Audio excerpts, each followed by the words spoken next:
ভোরের আলোর সাথে সাথে চাঁদটা যেন কোথায় হারিয়ে গেল।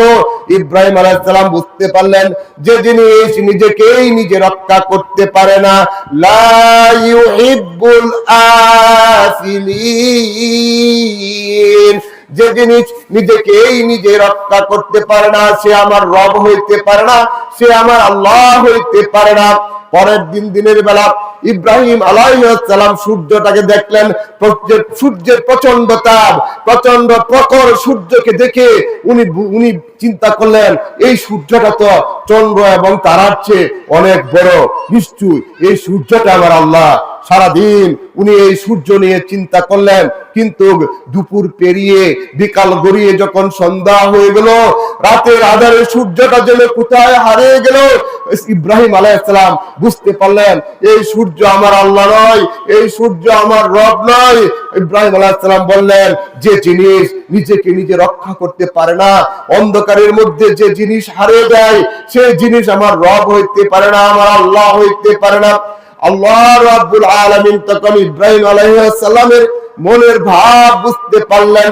আল্লাহ তাআলা ইব্রাহিম আলাইহিস সালামকে ডাক দিয়ে বললেন, ও ইব্রাহিম শুনো শুনো শুনো, আনা রাব্বুকুম ফাবুদুন, ও ইব্রাহিম আমি তোমার রব, আমি তোমার আল্লাহ, তুমি আমার ইবাদত করো। ইব্রাহিম আলাইহিস সালাম সঠিক পথের সন্ধান পেয়ে গেলেন, আল্লাহর সন্ধান পেয়ে গেলেন, আল্লাহর রবের সন্ধান পেয়ে গেলেন। আল্লাহ রাব্বুল আলামিন অন্য আরেক আয়াতে আসছে, আল্লাহ রাব্বুল আলামিন ইব্রাহিম আলাইহিস সালামকে ডেকে বললেন, ইজ ক্বালা লি রাব্বুহু আসলিম, ইব্রাহিম আলাইহিস সালাম বললেন যে হে ইব্রাহিম আমি তোমার রব, আসলিম, আমাকে তুমি আমার কাছে আত্মসমর্পণ করো। ইব্রাহিম আলাইহিস সালাম আল্লাহর প্রিয় বান্দা, প্রিয় মানুষ। ইব্রাহিম আলাইহিস সালাম আল্লাহর এই আহ্বান শুনে ইব্রাহিম আলাইহিস সালাম এটা যাচাই বাছাই করলেন না, এদিক সেদিক তাকালেন না, সাথে সাথে আল্লাহর কাছে আত্মসমর্পণ করলেন। সুবহানাল্লাহ। ইব্রাহিম আলাইহিস সালাম ঘোষণা করলেন, আসলামতু লিরাব্বিল আলামিন। ইব্রাহিম আলাইহিস সালাম আল্লাহর কাছে আত্মসমর্পণ করলেন, আল্লাহর কাছে আত্মসমর্পণ করে তিনি আল্লাহ তাআলার দ্বীন প্রচার করা শুরু করে দিলেন। সবাই বলি সুবহানাল্লাহ। ইব্রাহিম আলাইহিস সালাম ঘোষণা করলেন আজকে থেকে চন্দ্র সূর্য গ্রহ নক্ষত্র এইগুলা কোনো কিছু আমার রব নয়, আমি সবকিছু পরিত্যাগ করে আমি সেই মহান সত্তা আল্লাহ রাব্বুল আলামিনের দিকে মুখ ফিরাইলাম। হানিফাও ওয়া মা আনা মিনাল মুশরিকিন, আমি মুশরিকদের অন্তর্ভুক্ত না, আমি মুসলমান। আমরা যে মুসলমান, আমাদের এই মুসলমান নাম দিয়েছেন আমাদের জাতির পিতা হযরত ইব্রাহিম আলাইহিস সালাম। আল্লাহ রাব্বুল আলামিন বলেছেন আমরা যদি এই দুনিয়াতে যদি আমরা শান্তি চাই, আখিরাতে যদি আমরা মুক্তি চাই, কবরের আযাব থেকে যদি আমরা বাঁচতে চাই, জাহান্নামের আগুন থেকে যদি আমরা মুক্তি চাই, আমাদেরকে মুসলিম হতে হবে।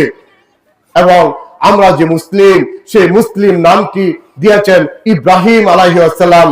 আল্লাহ রাব্বুল আলামিন বলেছেন ওয়া হুয়া সাম্মাকুমুল মুসলিমিন, এই মুসলিম নামটি দিয়েছেন হযরত ইব্রাহিম আলাইহিস সালাম। ইব্রাহিম আলাইহিস সালাম আমাদেরকে মুসলিম নামে অভিহিত করেছেন এবং ইব্রাহিম আলাইহিস সালাম হচ্ছে আমাদের জাতির পিতা। ইব্রাহিম আলাইহিস সালাম আমাদের জাতির পিতা। আল্লাহ রাব্বুল আলামিন কুরআনুল কারীমের মধ্যে বলেছেন ইব্রাহিম আলাইহিস সালাম হচ্ছে আমাদের জাতির পিতা। মিল্লাতে আবিকুম ইব্রাহিম, ইব্রাহিম আলাইহিস সালাম হচ্ছে আমাদের জাতির পিতা।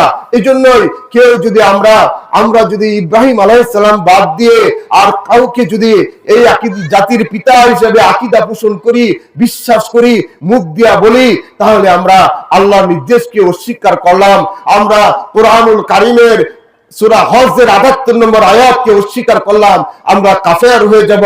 এজন্যই আমাদের বিশ্বাস করতে হবে, এই আকীদা আমাদের পোষণ করতে হবে, আমাদের জাতির পিতা হচ্ছে হযরত ইব্রাহিম আলাইহিস সালাম।